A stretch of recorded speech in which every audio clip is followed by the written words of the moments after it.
kullul khairil ladzi yasiru ilal mar'i fi dinihi wa dunyah. Semua kebaikan yang sampai kepada diri seseorang berkaitan dengan urusan agamanya ataupun urusan dunianya. Urusan agama sudah ada contohnya. Mudahnya seseorang menjalankan ketaatan itu nikmat luar biasa.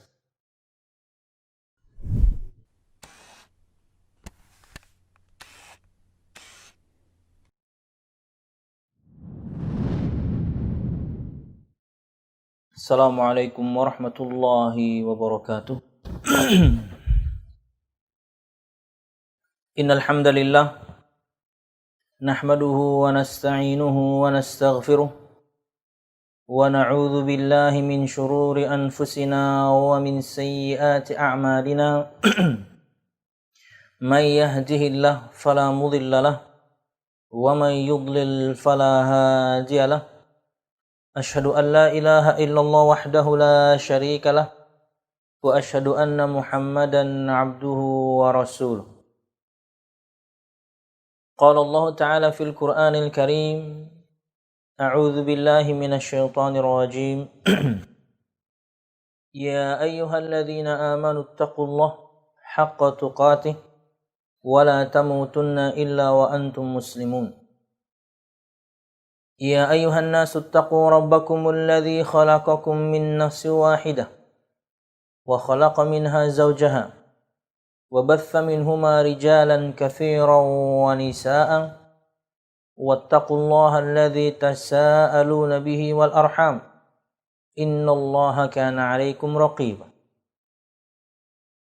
يا أيها الذين آمنوا اتقوا الله وقولوا قولا سديدا يصلح لكم أعمالكم ويغفر لكم ذنوبكم ومن يطع الله ورسوله فقد فاز فوزا عظيما. فإن أصدق الحديث كتاب الله وخير الهدي هدي محمد صلى الله عليه وسلم وشر الأمور محدثاتها فإن كل محدثة بدعة وكل بدعة ضلالة وكل ضلالة في النار أما بعد. Al-musyahidun al-kiram, para pemirsa yang dirahmati Allah Subhanahu wa taala. Alhamdulillah, segala puji dan syukur marilah kita haturkan kepada Allah Subhanahu wa taala.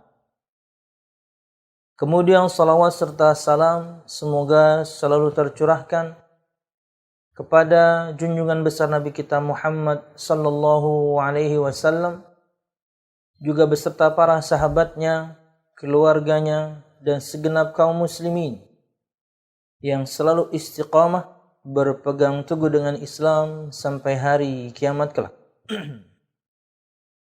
Al-musyahidun al-kiram, para pemirsa yang dirahmati Allah Subhanahu wa taala, melanjutkan pembahasan kita pada kitab Syarah Al-Qawaid Al-Arba' karangan Syekh Shalih Fauzan bin Abdullah Al-Fauzan hafizahullah ta'ala. Dan masih pada muqaddimah Syekh Muhammad bin Abdul Wahhab, yaitu perkataan beliau berkaitan dengan doa yang beliau sampaikan untuk semua kita para penuntut ilmu. Dan doa beliau yakni mencakup agar Allah Subhanahu wa ta'ala, beliau bertawassul kepada Allah Subhanahu wa ta'ala dengan menyebutkan asma dan sifat Allah Subhanahu wa ta'ala, kemudian menyampaikan doanya dengan agar Allah Subhanahu wa ta'ala menolong kita dunia dan akhirat, dan juga beliau mendoakan agar kita diberkahi dimanapun kita berada. Sebelum masuk pada bahasan selanjutnya berkaitan dengan tanda-tanda kebahagiaan dari yang beliau sampaikan pada muqaddimah yang agung ini, insyaallah siapapun di antara yakni pemirsa atau sebagian pemirsa, khususnya yang di Banjarmasin dan juga Banjarbaru dan Martapura, sudah mendapatkan buku Syarah Al-Qawaidul Arba' terjemahannya, maka yakni perhatikan halaman 10. Saya ingin rekap sedikit untuk doa ini, halaman 10. Beliau menyebutkan rahimahullah ta'ala, as'alullah al-azim rabbal arshil karim ayyatawallaka fid dunya wal akhirah wa ayyaj'alaka mubarakan aynama kunta wa ayyaj'alaka mimman idza u'tiya syakara wa idza ibtuliya sabara wa idza adnaba istaghfara fa inna hadhihi thalath hiya unwanus sa'adah. Perhatikan halaman 10. Kata beliau rahimahullah ta'ala, Syekh Muhammad bin Abdul Wahhab dalam matannya, aku memohon kepada Allah subhanahu wa ta'ala yang maha mulia, Rabb atau pemilik arsy yang maha agung, agar senantiasa menolong dan membelamu di dunia dan di akhirat, menjadikan kalian seorang yang senantiasa diberkahi di mana saja kamu berada. Dan semoga Allah subhanahu wa ta'ala menjadikanmu termasuk orang-orang yang apabila diberi kenikmatan bersyukur, apabila ditimpa musibah bersabar, dan apabila melakukan terjatuh dalam perbuatan dosa beristighfar. Sebab ketiga perkara itu adalah tanda-tanda kebahagiaan. Nah, pada pertemuan yang lalu kita telah menyebutkan keterangan Syekh Shalih Fauzan bin Abdullah Al-Fauzan berkaitan dengan yakni doa atau dua potongan doa. Yang pertama tentang pertolongan Allah Subhanahu wa taala yakni kepada kita di dunia dengan diberikannya kita taufik, dan pertolongan Allah Subhanahu wa taala ketika di akhirat dengan dimasukkannya semua kita insyaallah ke dalam surganya. Amin ya rabbal alamin. Dan kemudian doa beliau agar siapapun di antara kita para penuntut ilmu ini agar diberkahi dimanapun kita berada, dan diberkahi yakni segala sesuatu yang ada di sekitar kita. Beliau sebutkan di sini yakni diberkahi pada umur kita, diberkahi pada rizki kita, diberkahi pada ilmu yang kita dapatkan, dan kemudian diberkahi pada amal yang kita lakukan, dan juga diberkahi pada keluarga dan anak cucu kita, dan berkah selalu menemani kita dimanapun kita berada. Dan ini adalah kebaikan yang agung yang Allah Subhanahu wa ta'ala berikan pada hamba-hambanya. Inilah doa Syekh yang tentunya kita telah menyebutkan pada pertemuan yang lalu, yang dinamakan dengan berkah itu adalah al-khairul katsir wa dawamuh, kebaikan yang banyak dan kontinu atau berkesinambungan. Umur panjang tapi amalnya baik, rizki banyak atau harta banyak tapi dibelanjakan dengan cara yang tepat, ilmu kemudian menuntut ilmu, mudah memahaminya, mudah mengamalkannya, selalu mengamalkan ilmu yang dia dapatkan, berkah. Dan juga kemudian keberkahan pada keluarga. Artinya sepeninggal kita, keluarga kita pun selalu mendapatkan kebaikan dari Allah Subhanahu wa ta'ala. Dan juga kemudian manfaat untuk kita yang sudah meninggal. Entah kemudian yakni anak yang saleh yang mendoakan kita ketika kita sudah meninggal, atau Masya Allah sebelum itu begitu banyak amal saleh dia berkaitan dengan hartanya, sedekah jariah, atau juga ilmu yang dimanfaatkan dengannya yang bermanfaat untuk orang yang sudah meninggal, padahal seharusnya pahala dia stop dengan dia meninggal. Tapi dengan jejak yang dia tinggalkan ini, meninggal dia tapi kebaikan dan pahala selalu bergulir kepadanya. Wallahu a'lam bishawab. Oke, masuk pada bahasan yang baru. Untuk siapapun yang sudah mendapatkan buku terjemahannya, perhatikan halaman 12. Perhatikan halaman 12.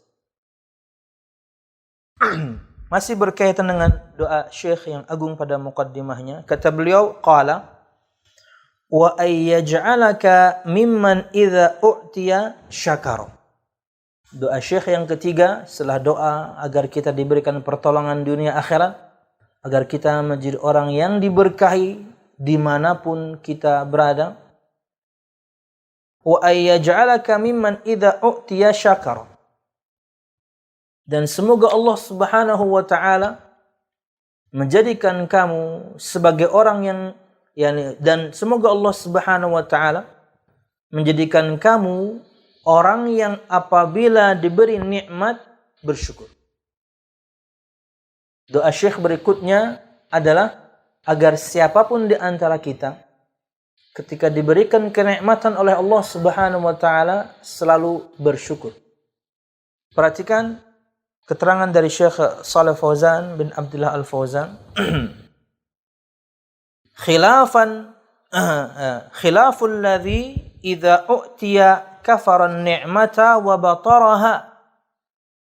Fa inna katsiran minan nas idza u'tu an-ni'mata kafaruha wa ankaruha wa sarrafuha fi ghairi ta'atillah. فصارت سببا لشقاوتهم أما من يشكر فإن الله يزيده قال تعالى وإذ تأذن ربكم لئن شكرتم لأزيدنكم والله جل وعلا يزيد الشاكرين من فضله وإحسانه فإذا أردت المزيد من النعم فاشكر الله wa idza aradta zawalan ni'am fakfurha. Perkataan Syekh, dan semoga Allah Subhanahu wa taala menjadikanmu orang yang apabila diberikan nikmat bersyukur. Kata Syekh menerangkan, berbeda dengan orang yang apabila diberikan kenikmatan dia kufur dan juga kemudian menyalahgunakannya. Karena banyak manusia, banyak berarti 50. Banyak manusia berarti banyak juga yang tidak. Banyak manusia, idza u'tun ni'mah, jika diberikan kepada mereka nikmat, al-musyahidun al-kiram, definisi mudah untuk nikmat itu adalah segala kebaikan yang sampai kepada diri seseorang berkaitan dengan urusan agamanya dan urusan dunianya. Itu nikmat. Allah Subhanahu wa taala berfirman, "Wa ma bikum min ni'matin faminallah." Dan apa-apa yang ada pada kalian dari sebuah kenikmatan, maka semua itu dari Allah Subhanahu wa taala. Lalu disebutkan definisi nikmat oleh para ulama. Kullu ma yasiru ilal mar'i fi dinihi wa dunya. Segala sesuatu yang sampai kepada diri seseorang berkaitan dengan yakni urusan agamanya dan urusan dunianya. Jadi semua kebaikan yang kemudian didapatkan oleh seseorang, baik itu dalam urusan agamanya dan dunianya, itu sebuah kenikmatan. Urusan agama misalnya, contohnya ya, orang mudah menjalankan ketaatan, itu nikmat. Sampai kepada diri seseorang kemudahan untuk menjalankan ketaatan, itu nikmat. Karena ada orang yang berat menjalankannya. Berat dalam artian betul-betul kondisi fisiknya berat untuk melakukan, atau berat dalam artian orangnya malas. Kayak tadi pagi gitu ya, ada pertanyaan gitu ya dari seorang Ustadz, gimana menjawab perkataan seorang yang mengatakan enak itu Islam liberal. Enggak banyak beban, enggak berat bebannya. Saya katakan, ya enggak usah Anda kemudian berdialog dengan pemalas, enggak akan nyambung. Karena hukum asal dia, pemalasnya dia cocok dengan yang dia pelajari. Jadi begitu dia masuk ke Islam liberal, banyak kemudian yakni ketaatan ini, ketaatan itu boleh tidak dilakukan. Keharaman ini, keharaman itu enggak apa-apa. Cocok hawa nafsunya. Makanya dia mengatakan, enak, Islam liberal. Bebas, gimana? Dua kata yang kontradiktif, Islam dan liberal. Liberal bebas, Islam itu artinya berserah diri, manut, patuh. Gimana bebas? Nggak bisa bebas. Kita ini diberikan kewajiban, diberikan taklif, tapi beban yang Allah Subhanahu wa taala berikan itu mudah. Beban yang Allah Subhanahu wa taala berikan itu banyak rukhsahnya, banyak keringanan-keringanannya. Beban iya betul, tapi bukan mustahil untuk dilakukan. Bisa kita melakukannya. Jutaan kaum muslimin bisa, kenapa ente nggak bisa? Anda saja kemudiannya malas, tapi kemudian ketika ketemu dengan pemahaman tertentu yang sesuai dengan hawa nafsu Anda, wah ini nih, ini enak nih Islam ini. Ini. Tidak begitu. Kata Nabi Muhammad SAW, huffatil jannah bil makarih. Surga itu diliputi dengan hal-hal yang tidak disukai hati dan jiwa. Di antaranya ketaatan. Berat. Capek. Tapi beban yang Allah Subhanahu wa taala berikan bukan beban yang mustahil. Bisa kok kita melakukan. Anda tinggal pilih. Wa huffatin nar bisyahawat, kata Nabi Muhammad, dan neraka diliputi dengan syahwat. Segala sesuatu yang berkaitan dengan nikmat yang masuk ke mulut, makanan, minuman, dan berkaitan dengan perut dan sekitarnya juga kemaluan. Enak-enak udah. Kata Imam Nawawi, mudah saya tidak salah beliau menerangkan. Jadi kata beliau, surga dan neraka ini layaknya satu ruangan yang tertutup tirai. Tirainya itulah kemudian yang menutupi surga itu begitu banyak hal-hal yang tidak kita sukai. Ketaatan, kewajiban ini, kewajiban itu, keharaman ini, keharaman itu. Berat aja. Tapi ketika seorang menyingkapnya, artinya dia mengikuti tatanan syariat. Dia singkap surga yang ada. Begitu pula neraka. Tirai yang menutupinya semua kenikmatan.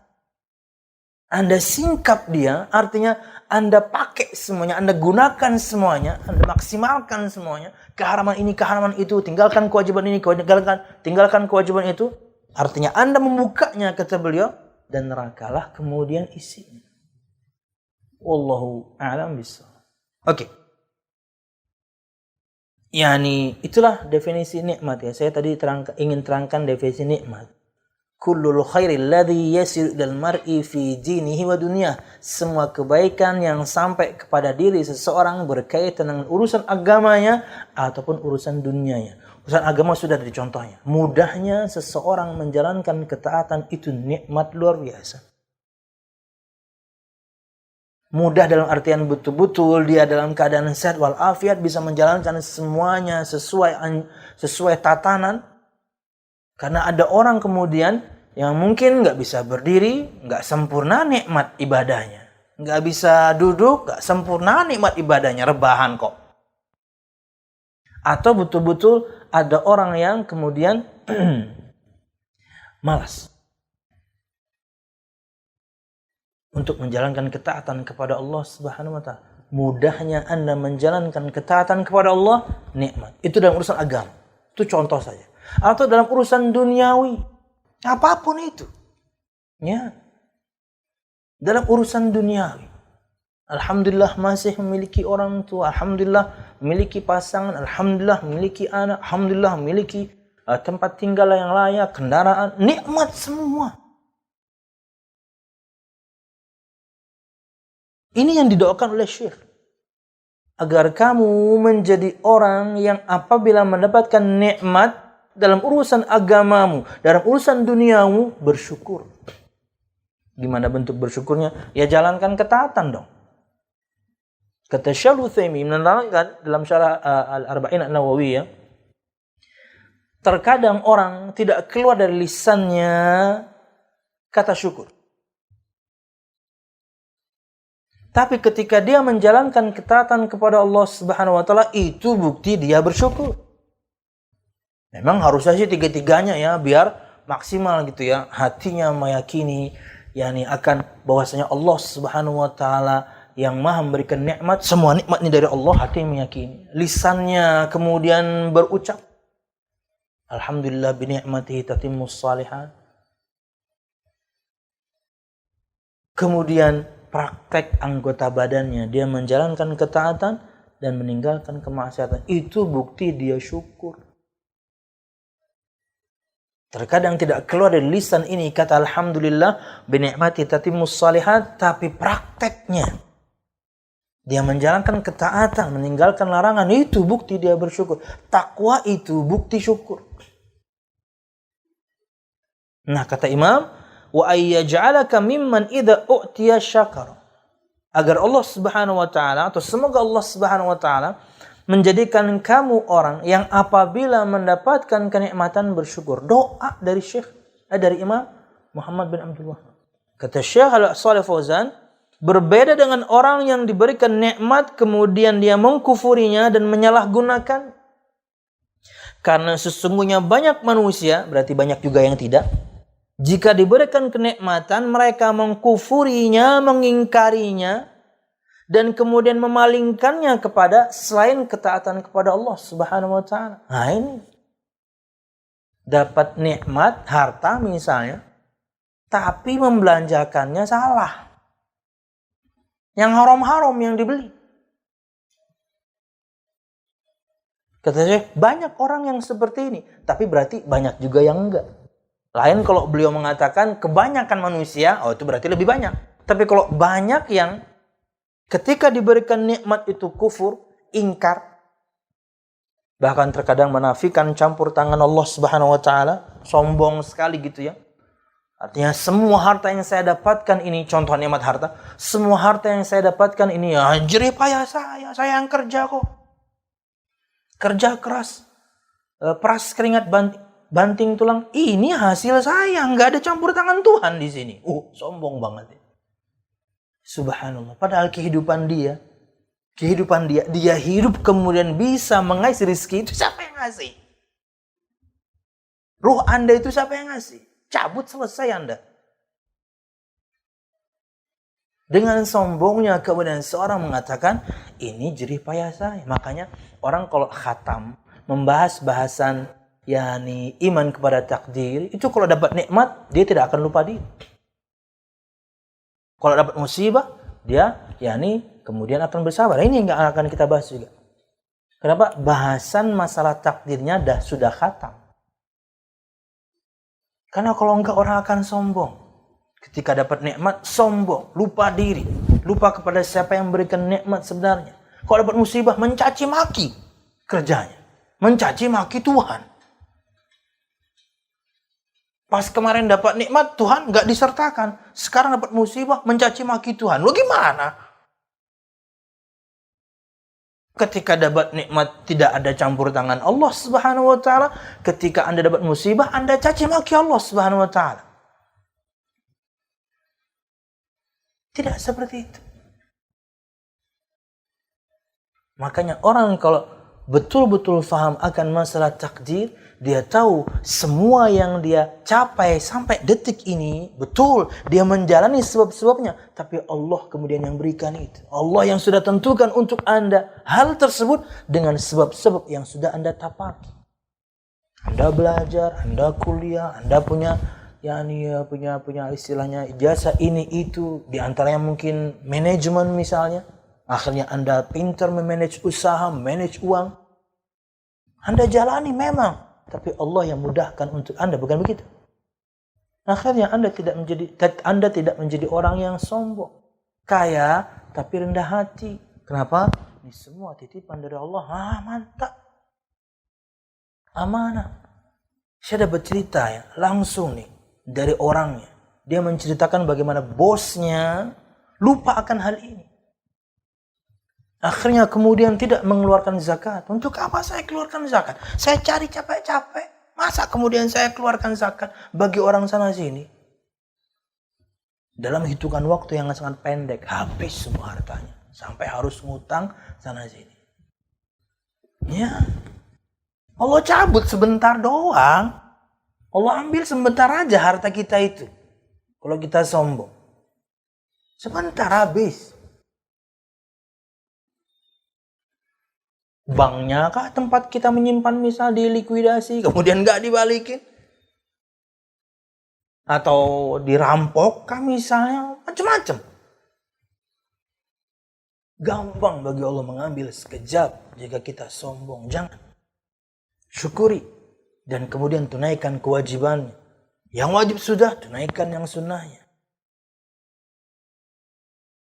Harta yang Anda bawa, harta yang semua kita akan bawa, satu-satunya kali yang lahat itu cuman kain kafan. Satu-satunya harta yang kita bawa ke kubur itu cuman kain kafan. Dan itu pun gak bermanfaat.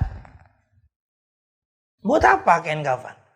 Semahal apa kain kafan kemudian yang kita miliki? Bisa kemudian nyogok malaikat mungkar nakir? Gak ada, gak bisa disogok. Yang kita bawa itu amal kita. Memang yang menggiring orang yang meninggal itu ada 3. Ada kata Nabi Muhammad, 2 akan kembali, 1 ngikut. Yang menggiring dia ke kuburan adalah 1 keluarganya, 2 amalnya, 3 apalagi itu?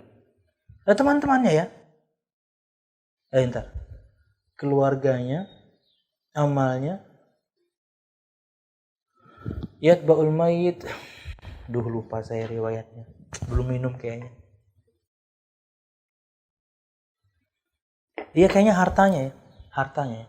Hartanya, keluarganya, amalnya. 2 balik. Keluarganya kembali.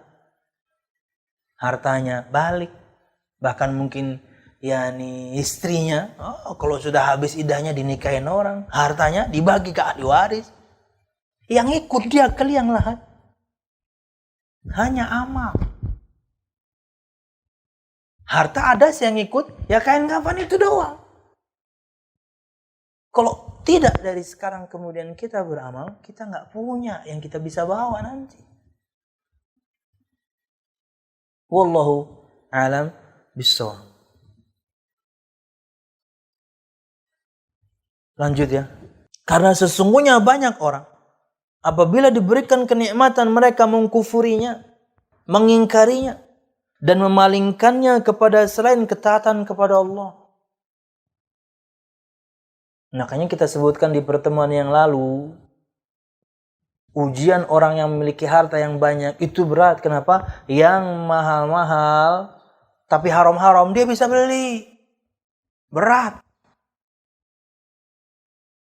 Makanya harus berilmu agar kemudian tepat membelanjakan hartanya di jalan yang tepat. Nikmat dia di dunia dengan kekayaannya, meninggal pun hartanya kemudian masih mensupportnya. Kenapa? Dia belanjakan tepat kemarin. Sudah meninggal dia, harusnya pahalanya stop, mengalir terus, dia sedekah sana sini. Ini yang tepat. Kenapa? Karena belajar.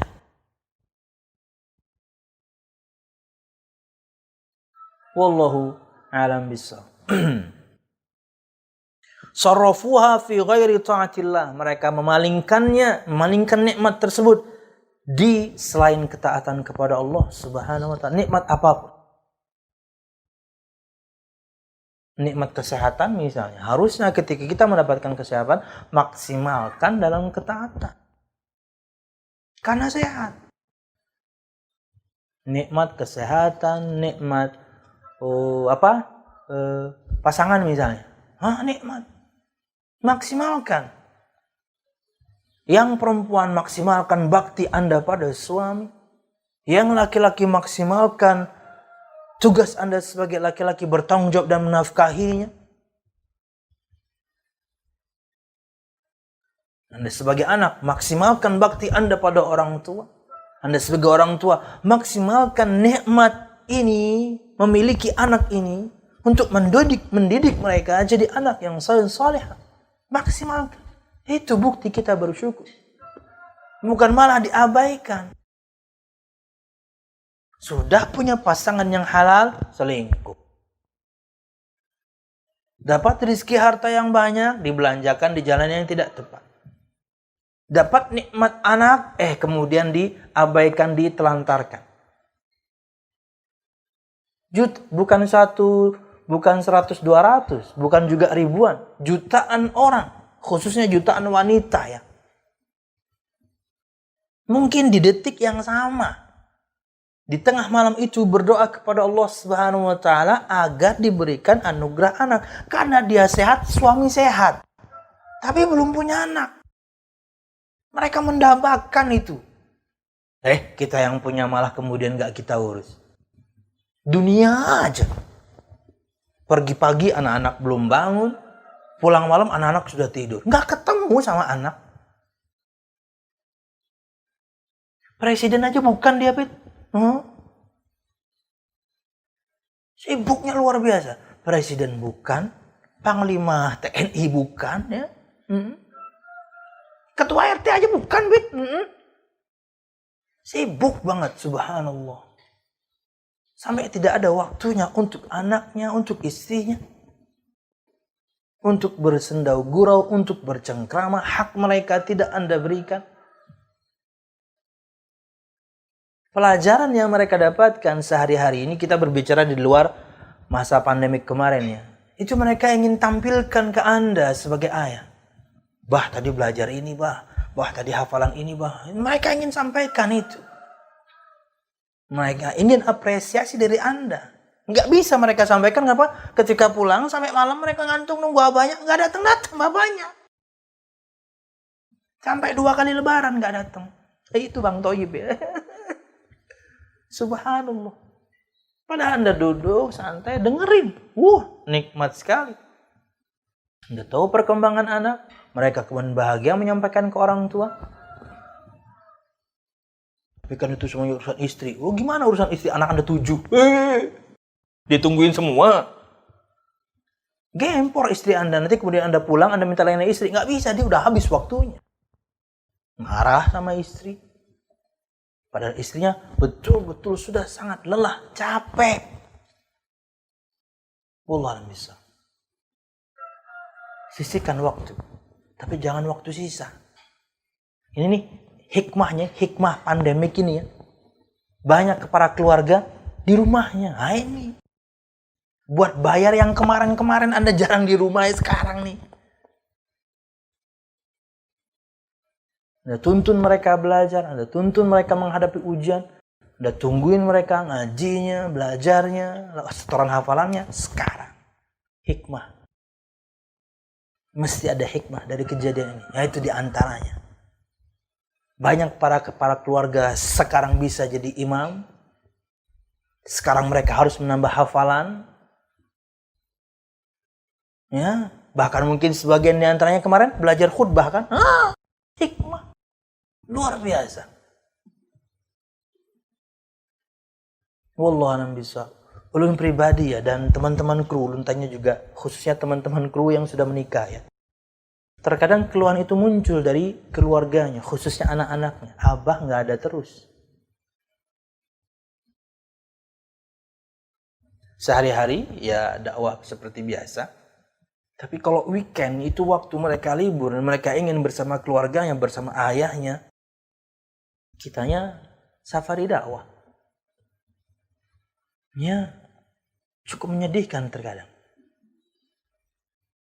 Tapi alhamdulillah ini hikmah pandemi ini ketemu terus kita tiap hari. Bayar sekarang kita, yakni untuk anak dan istri kita. Syukur. Bukan malah kufur. Dan kemudian kenikmatan-kenikmatan yang lain. Kalau kita detail nih semuanya nih, waduh banyak banget. Nikmat memiliki penglihatan yang baik, dipalingkan kepada yang haram. Nikmat memiliki pendengaran yang baik, dipalingkan kepada yang haram. Lebih parah lagi, mata sudah nggak terlalu baik gitu ya, sudah pakai kacamata, minusnya tinggi atau plusnya tinggi, buat maksiat juga. Wah, kurang jelas nih katanya. Minnya nambah, beli kacamata lagi, tapi buat maksiat. Waduh. Kurang jelas nih gibahnya. Padahal sudah pakai alat bantu dengar. Beli lagi yang baru supaya volumenya bisa lebih kencang. Oh gitu ya. Wah, buat dengerin gibah doang. Ya Allah. Ini ya contoh-contoh mudah lah ya. Dan yang lain-lain di tubuh kita ini. Wa fi anfusikum afala tubsirun. Dan pada diri kalian, tidakkah kalian melihat begitu banyak nikmat Allah Subhanahu wa taala yang harusnya kita syukuri? Apalagi yang namanya ruh di kandung badan, nikmat luar biasa. Masih ada umur untuk menjalankan ketaatan, masih ada umur untuk kemudian beristighfar dari semua kesalahan. Kita akan bahas juga, tapi kayaknya nggak selesai. Kita baca ya, kalau nggak nanti kelamaan mukaddimahnya. Fasarat sababan li syaqawatihim, maka akhirnya ia menjadi sebab kesengsaraan mereka. Ya maksiat, gimana nggak sengsara? Nih di dunia maya kan sering ada challenge ini, challenge itu ya. Challenge melakukan hal ini, challenge melakukan hal itu, jogetan ini, jogetan itu. Coba Anda challenge diri Anda masing-masing atau diri kita semuanya. Challenge ketakwaan. Coba jangan sampai kemudian challenge-nya seminggu aja. Enggak, selama hidup. Jadikan itu challenge. Tantangan. Rasakan nikmatnya. Jangan challenge kemaksiatan. Kenapa? Anda akan merasakan akibat buruknya juga kok. Cepat atau lambat. Anda kira nggak berimbas pada kehidupan. Kemaksiatan itu. Rasakan. Tantang diri Anda masing-masing. Untuk yang baik tentunya. Untuk menjalankan ketaatan. Rasakan nikmat dan akibat dan imbas baiknya dari Allah Subhanahu wa taala. Karena Anda taat. Kalau sudah taat, kemudian Anda minta, dekat. Allah kenal siapa Anda. Minta apa? Kasih. Minta apa? Kasih. Anda dekat. Sehari-hari maksiat, ketika dapat musibah atau azab, lebih tepatnya azab, baru kemudian rujuk pada Allah. Siapa lu? Kemarin kemana aja? Kasarnya begitu. Tapi Allah yang gak kayak gitu. Anda bertobat, Allah suka. Kita bertobat, Allah cinta. Fasar sababan li syaqawatihim, maka akan menjadi sebab kesengsaraan mereka. Ya, maksiat itu menyengsarakan, cepat atau lambat. Apalagi yang sering kita bahas kemarin-kemarin ya. 2 pintu maksiat yang jika dilakukan Allah akan segerakan azabnya di dunia. Apa itu? Zalim dan durhaka. Apalagi misalnya zalimnya pada orang tua. Selesai Anda.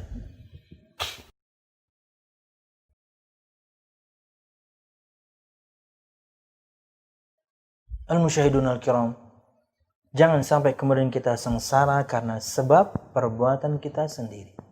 Cepat atau lambat.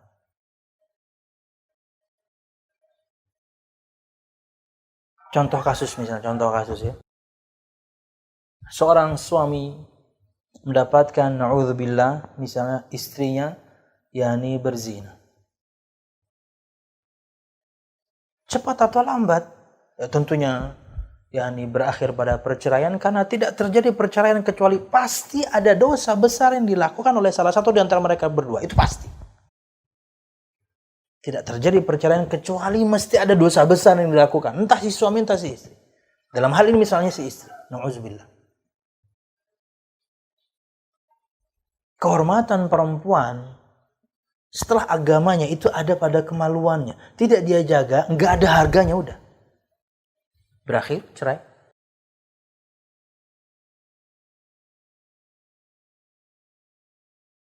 Secara tidak langsung kemudian, walaupun salah sebenarnya, dia tidak perlu menceritakan. Makanya waktu itu, stop Pak, saya nggak perlu tahu. Atau terkadang pada mbaknya juga, stop Mbak, saya tidak mau tahu lebih detail urusan rumah tangga Anda. Kalau masih bisa diperbaiki, perbaiki karena mempertahankan rumah tangga nomor 1. Jika tidak, selesai. Suami bisa menceraikan, istri bisa kemudian minta khulu. Tapi ingat, setelah menasihati, aibnya tetap ditutupi. Apalagi ke anak-anak. Nasihati, faham dia udah gede kok. Tutupi aibnya. Nasihati untuk bertobat, tutupi aibnya. Tapi apakah itu akan selesai? Wallahu a'lam bishawab, kita nggak tahu. Ya, Allah bisa saja kemudian balas dosa itu di dunia. Kenapa? Sengsara kita. Belum sering menyampaikan ini. dari sabda Nabi Muhammad SAW. Makna dari sabda Nabi Muhammad SAW. Khususnya dosa zina tadi. Kadang orang yang sudah bertaubat, tapi kesengsaraan menghampiri dia. Di saat yang sama itu memang perlu berdosa, tapi Anda kuat enggak? Sabar enggak? Tapi harus kuat, tapi harus sabar. Anda berbuat, tanggung jawab. Anda berbuat, hadapi kesengsaraan itu. Hingga kemudian, habis dari Anda, alhamdulillah dosa-dosa Anda. Ingat enggak? Beberapa waktu yang lalu, kayaknya di postingan Ustadz Badru ya. Di postingan Ustadz Badru, antum nonton enggak? Antum tentang ibu-ibu yang pelacur itu. Ya, semuanya bisa ambil ibrah dari situ. Bertahun-tahun dia berobat nggak sembuh-sembuh. Di dunia Allah ingin bersihkan untuknya dosa-dosanya. Dengan apa? Sakit. Karena dulunya dia menjajakan dirinya. Nasihat beliau kepada ibu tersebut, ibu harus sabar. Harus sabar. Wallahu a'lam bishawab. Tapi ingat, jangan sampai kemudian nikmat yang kita dapatkan, tapi kemudian kita palingkan kepada selain ketaatan, membuat kita sengsara. Nikmati semua kenikmatan dari Allah Subhanahu wa taala dengan memalingkannya kepada ketaatan, jangan sebaliknya. Sebaliknya kata Syekh, amma man yashkur, sedangkan orang yang bersyukur, fa innallaha yuziduhu. Sedangkan orang yang bersyukur akan nikmat Allah Subhanahu wa taala yang tentunya nggak bisa kita hitung. Nikmat Allah nggak bisa kita hitung. Saya sering sekali mencontohkan dengan nikmat gratisnya oksigen. Aduh, mahalnya luar biasa. Botol yang sering kita bawa tuh, Pit, yang Anda bawa di mobil tuh, yang tabung tuh, itu kan harga standar 50, tapi di tempat tertentu, apalagi rada jauh dari kota, 100.000 tuh. Ente bukan yang turun waktu itu yang beliin, 100.000. Oksigen yang portable itu. 100.000 itu kalau di sub, misalnya nonstop gitu ya, sebentar tuh habis. Itu cuman pertolongan pertama doang sebelum ke rumah sakit. Untuk orang yang mungkin sesak nafas,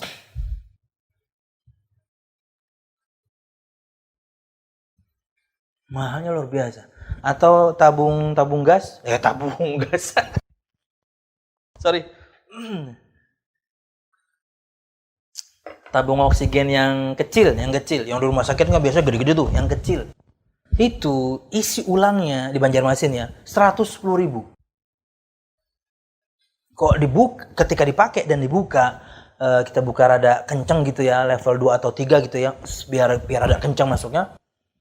Itu kalau kita pakai non-stop 2 jam, itu cukup untuk 2 malam aja. Artinya cukup untuk 4 jam doang. 4 jam doang, 110.000, 4 jam. Tolong Pit, kalikan Pit. 100.000 deh. Berarti 24 jam. Berapa kita harus beli? 2.400.000 sehari. Ini hitungan kasar loh. Hitungan kasar loh. 2,4 sehari. Anda udah umur berapa? Sebulan 70 juta. Oksigen doang tuh.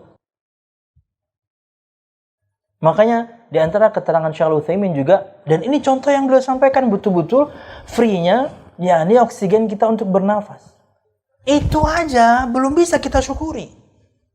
Nampak? Lupalah. Bukan belum bisa. Lupa kita syukuri. Apalagi sekarang nih. Ada AC, ada pengharum. Wah, nikmat. Lupa kita syukuri. Terkadang kita tambah dengan maksiat. Tetap Allah ampuni. Kurang apa coba? Tuhan yang Maha Kuasa, Allah Subhanahu wa taala. Wa in ta'uddu ni'matallahi la tuhsuha. Jika kalian berusaha untuk menghitung nikmat Allah, enggak bisa kalian hitung. Itu tadi oksigen aja. Itu baru satu. Makanya disebutkan sebuah riwayat, seorang akan dimasukkan ke dalam surga Allah Subhanahu wa taala, kemudian Allah mengatakan kepada malaikatnya, masukkan hambaku ini ke dalam surgaku dengan rahmatku. Dia komplain, ya Allah, masukkan aku karena amalku. Aku menyembahmu puluhan tahun, beramal saleh. Masukkan aku ke surgamu karena amalku. Dia betul-betul kemudian ingin hitung-hitungan. Dia betul-betul ingin membeli. Kalau surga itu layaknya barang, dia ingin beli dengan amalnya. Dan Allah perintahkan untuk menghitung amalnya. Anda tahu, 60 tahun umurnya tidak cukup untuk membayar satu nikmat penglihatan. Masih mau masuk karena amalmu? Hitung-hitungan nih kita nih sekarang nih, kasarnya begitu. Nggak bisa. Nikmat penglihatan Anda balas dengan 60 tahun jadi orang taat, nggak bisa. Karena masuk surga itu karena rahmat Allah, disebabkan amal Anda, Allah berikan rahmat. Sedangkan orang-orang yang bersyukur, maka sesungguhnya Allah Subhanahu wa taala menambah nikmat itu. Syukuri nikmat Allah, pasti ditambah. Berdasarkan firman Allah Subhanahu wa taala, wa itta'adzana rabbukum la in syakartum la azidannakum, dalam surah Ibrahim ayat 7, Allah Subhanahu wa taala berfirman, dan ingat juga tatkala Tuhan memaklumkan, sesungguhnya jika kamu bersyukur, hati bersyukur, lisan bersyukur, anggota badan bersyukur. Sesungguhnya jika kamu bersyukur akan semua nikmat, dalam urusan agama, dalam urusan dunia, semua nikmat kita bersyukur. Dan ketika kita taat, itu bukti syukur kita. Pasti kami akan menambah nikmat kepadamu. Ditambah nikmatnya. Wallahu a'lam bishawab. Al-musyahidun al-kiram, kemudian wallahu jalla wa ala yuzidu syakirina min fadli wa ihsanih. فَإِذَا أَرَدْتَ الْمَزِيدَ مِنَ النِّعَمِ فَاشْكُرِ اللَّهِ وَإِذَا أَرَدْتَ زَوَالَ النِّعَمِ فَاكْفُرْهَا. Dan Allah Subhanahu wa taala menambahkan untuk orang-orang yang bersyukur kepadanya dengan hati, dengan lisan, dengan praktek anggota badan, yaitu ketaatan dan meninggalkan maksiat. Yuzidu syakirina min fadlihi wa ihsani. Allah menambahkan untuk orang-orang yang bersyukur kepadanya, menambahkan keutamaan, menambahkan kebaikan darinya. Allah Subhanahu wa taala. Ya.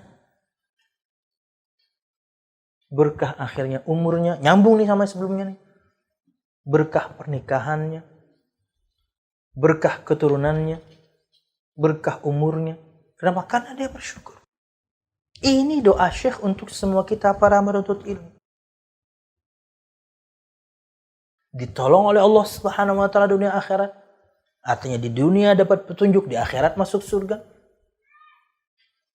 Menjadi orang yang kemudian selalu ditemani keberkahan di umur, di rizki, di amal, di keluarga, di anak keturunan. Selalu didampingi, dilazimi, ditempel sama keberkahan. Doa dari Syekh yang kedua. Yang ketiga ini, agar Allah Subhanahu wa taala menjadikanmu orang yang apabila diberikan nikmat bersyukur. Amin ya rabbal alamin. Maka kata Syekh, fa idza aradta al-mazida minan ni'am, maka jika engkau menghendaki tambahan kenikmatan, fashkurillah, maka bersyukurlah kepada Allah Subhanahu wa taala. Ingin tambahan nikmat, bersyukurlah. Kita ulang lagi. Dan di antara praktek syukur itu adalah takwa. Menjalankan perintahnya, meninggalkan larangannya. Itu praktek syukur udah. Belum lagi kemudian kita sering sebutkan keutamaan ini. 5 keutamaan ketakwaan. Wa may yattaqillaha yaj'al lahu makhraja. Barang siapa bertakwa kepada Allah Subhanahu wa taala, Allah berikan dia jalan keluar dari semua masalah yang dia sedang hadapi. Takwa. Wa yarzuqhu min haitsu la yahtasib, dan akan diberikan kepadanya rezeki dari jalan yang tidak diduga-duga. Dapat aja. Wa may yattaqillaha yaj'al lahu min amri yusra. Barang siapa yang bertakwa kepada Allah Subhanahu wa taala, Allah akan menjadikan urusannya mudah. Mudah sana sini urusannya. Wa may yattaqillaha yu'dhim lahu ajra. Wa may yattaqillaha yukaffir anhu sayyi'ati wa yu'dhim lahu ajra.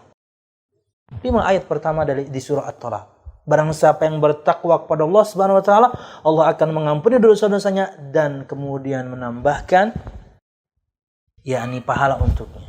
Takwa, dan takwa itu bukti kita bersyukur kepada Allah Subhanahu wa taala. Dan yang terakhir, wa idza aradta zawalan ni'mah fakfurha, dan jika engkau ingin menghendaki hilangnya kenikmatan tersebut, maka kufurilah nikmat Allah Subhanahu wa taala. Tentunya ini tidak kita lakukan. Anda semua kita punya pilihan, dan kita memilih untuk menjalankan ketaatan, kita memilih untuk bertakwa kepada Allah Subhanahu wa ta'ala. Wallahu a'lam bissawab. Inilah salah satu di antara 3 tanda-tanda kenikmatan, tanda-tanda kebahagiaan. Apa itu? Dapat nikmat, bersyukur. Wallahu a'lam bissawab. Ini bisa kita sampaikan dan bermanfaat. Salah dan khilaful, mohon maaf. Mudah-mudahan kajian kita diberkahi Allah Subhanahu wa ta'ala. Amin ya rabbal alamin. Hari ini hadiahnya apa, Pit? Hari ini hadiahnya untuk 5 penanya insyaallah buku prinsip 3 landasan utama Syarah Syekh Al-Utsaimin. Tentunya bahasan sebelum kitab yang ini. Tapi udah habis. Ya mungkin ada yang belum punya gitu ya hari ini.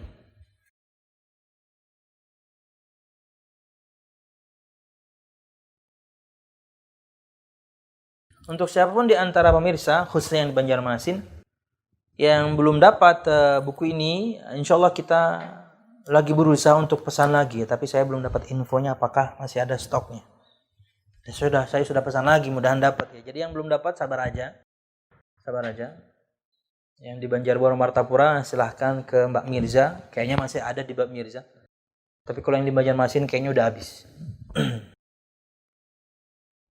Oke.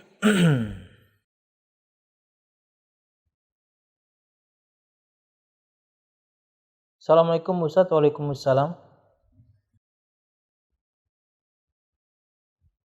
Afwan Ustaz, ana sering sekali terjerumus dalam dosa. Tapi di sisi lain ana juga berusaha untuk selalu taat. Terbersih dalam hati ana, apakah ana termasuk orang munafik? Al-musyahidun al-kiram. Kalau yang dimaksudkan dengan kemunafikan keyakinan, tentu tidak ya. Kemunafikan besar atau kemunafikan keyakinan, tentu tidak. Itu adalah orang yang memperlihatkan keislaman tapi aslinya kafir. Itulah yang diancam dalam firman Allah Subhanahu wa taala. Itulah yang diancam oleh Allah Subhanahu wa taala dalam firman-Nya, innal munafiqina fid darkil asfali minan nar. Sesungguhnya orang-orang munafik itu munafik keyakinan, munafik besar, di keraknya api neraka Allah Subhanahu wa taala. Dan jangan gunakan ayat itu untuk munafik kecil dan munafik amal. Itulah yang disebutkan dalam sabda Nabi Muhammad SAW, tanda-tanda munafik ada 3. Nah itu. Jangan gunakan ayat ini ke situ. Ini munafik besar keyakinan, ini munafik kecil amalan. Jika berbicara dusta, jika berjanji, jika diberikan amanat khianat, jika yakni apalagi satunya, jika idza haddatsa kadzaba wa idza tu'mina khana, jika berbicara berdusta, jika diberikan amanat berkhianat, wa idza wa'ada akhlafa, dan jika berjanji dia ingkar. Di hadis yang lain ada 4, wa idza khasama fajara, kalau dia berseteru jadi orang yang buruk sekali, fajir. Wallahu a'lam bishawab. Nah, yakni berkaitan dengan semua kita melakukan dosa, semua kita melakukan dosa. Bahkan mungkin dengan dosa yang sama. Ingat, siapapun di antara kita terjerumus dalam dosa itu, semua kita ya.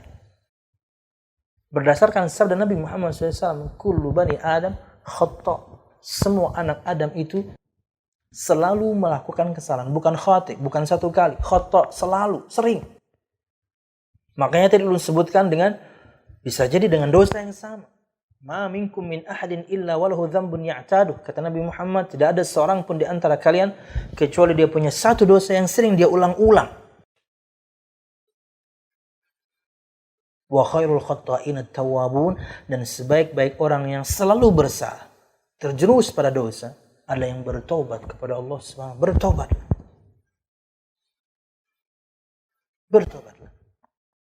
Waktu yang ada gunakan untuk bertobat. Siang hari untuk dosa yang tadi malam, malam hari untuk dosa yang tadi siang. Karena semua kita selalu bersalah. Wallahu a'lam bishawab. Jadi waktu yang kita miliki gunakan untuk memohon ampunan kepada Allah Subhanahu wa taala, dan ini tanda kebahagiaan yang lain yang tentunya harusnya kita bahas tadi tapi enggak cukup waktunya. Wallahu a'lam bishawab. Bertobatlah. Itu kalau berkaitan dengan dosa kita kepada Allah ya. Tapi kalau kepada sama anak Adam, minta maaf sama orang, harus diselesaikan sekarang, jangan ntar-ntar. Assalamualaikum Ustaz. Waalaikumsalam. Salah satu bentuk syukur nikmat adalah bersedekah. Apakah boleh untuk bersedekah kita selalu mengutamakan keluarga saja? Misal kepada istri, orang tua, kakak, adik, atau keponakan. Benarkah sedekah yang paling utama adalah kepada keluarga? Ya. Al-musyahidun al-kiram, di antara bentuk syukur kita akan rizki yang kita dapatkan selama ini, harta, betul, yaitu membelanjakannya di jalan yang tepat. Membelanjakannya di jalan yang tepat. Apa itu? Untuk istri dan anak kita nafkahi, ini kewajiban. Itu cara membelanjakan yang tepat. Jadi kepada istri dan anak itu bukan sedekah namanya. Itu nafkah, kewajiban. Infak yang wajib. Sudah ada infak yang wajib yang lain, zakat. Nanti akan dimanfaatkan oleh banyak kaum muslimin, di antaranya fakir miskin. Berarti kan orang lain, tapi itu wajib.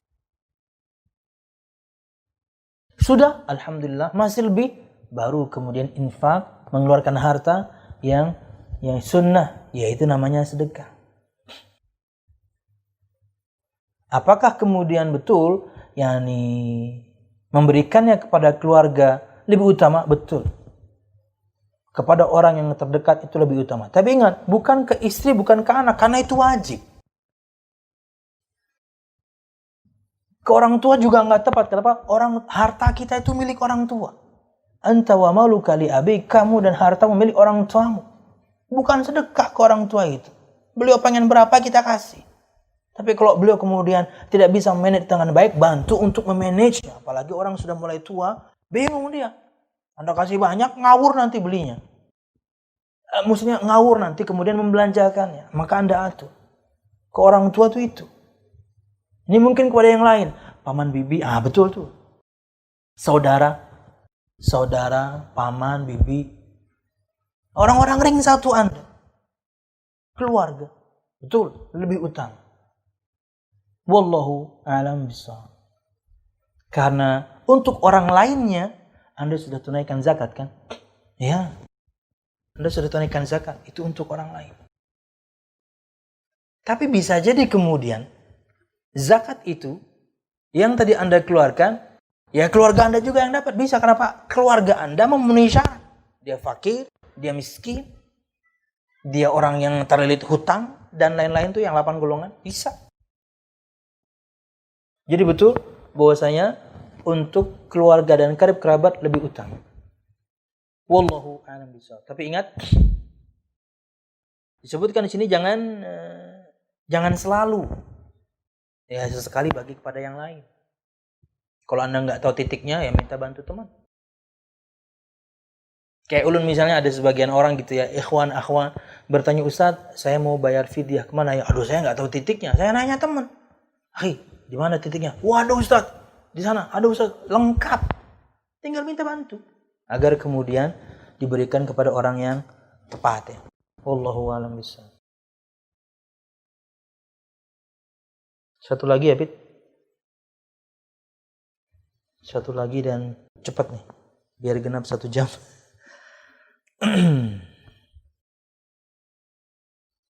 Assalamualaikum warahmatullahi wabarakatuh. Waalaikumsalam. Dari pemirsa Radio Gema Madinah, Masya Allah. Oh iya ya, ini direlay Gema Madinah ya, lupa. Ulun ingin bertanya bagaimana kiat-kiat memperbaiki niat dalam beramal soleh. Terkadang kita lupa untuk meniatkannya agar mendapatkan pahala. Jazakumullah khairan. Al-musyahidun al-kiram, jazakumullah khairan, barakallahu fikum untuk ustaz dan kru. Amin. Seseorang kata Nabi Muhammad SAW, innamal a'malu bin niyat. Sesungguhnya amal itu tergantung atau sesuai dengan niatnya. Al-musyahidun al-kiram, orang ketika ini melakukan sesuatu, itu mesti tertanam niat sebelumnya. Ya. Nggak akan kemudian orang ketika wudu kemudian nggak tertanam salat, mau salat apa setelah itu? Mesti kata Syaikhul Utsaimin sudah tertanam niat dalam hatinya, habis ini pengen salat A, B, C, dan D. Ya. Kalau yang Anda maksudkan adalah kemudian sampai dilafalkan, ya nggak perlu. Tapi mesti sebelum Anda melakukan satu amalan, itu terbertik dalam hati. Itulah niat. Saya ingin ini, saya ingin itu. Itulah niat. Butuh sepersekian detik aja. Wallahu a'lam bishawab. Jadi kalau yang Anda maksudkan sampai harus dilafalkan, banyak lupanya kita. Mau ini, nama itu, mau itu, nama itu, lupa kita. Enggak. Kata Syaikhul Utsaimin dalam fatwanya, siapapun orang yang berakal, mesti sebelum melakukan satu perbuatan tertanam keinginan dalam hatinya. Itulah yang dinamakan niat dalam hati. Dan kata beliau, tidaklah orang melakukan salah satu wudu kecuali sudah tertanam pada hatinya ingin melaksanakan sholat apa setelah itu. Maka insya Allah semua amal yang Anda lakukan betul-betul sesuai dengan yang diniatkan dan ikhlaskan Allah Subhanahu wa taala. Selama bisa disembunyikan maka sembunyikan karena itulah hukum asalnya. Tapi kemudian jika Anda sudah menimbang bahwasanya amal Anda kalau Anda perlihatkan akan memotivasi orang lain, perlihatkan aja. Terlepas dari amalan-amalan yang memang harus diperlihatkan karena mungkin dia adalah syiar Islam. Seperti adzan, salat berjamaah, Jumatan, salat Id lapangan itu harus diperlihatkan, nggak bisa. Tapi jika Anda sudah menimbang bahwasanya ini kalau saya perlihatkan juga tidak menginspirasi orang lain, kembali ke hukum asal, sembunyikan. Sembunyikan amal baik Anda sama seperti hebatnya semua kita menyembunyikan amal buruk kita. Kayak gitu juga. Wallahu a'lam bishawab. Ini bisa kita sampaikan. Mudah-mudahan bermanfaat. Salah dan khilaful, mohon maaf. Mudah-mudahan kajian kita diberkahi Allah Subhanahu wa taala. Amin. Ya Rabbal Alamin. Subhanakallahumma bihamdika asyhadu an la ilaha illa anta astaghfiruka wa atubu ilaik. Wassalamualaikum warahmatullahi wabarakatuh.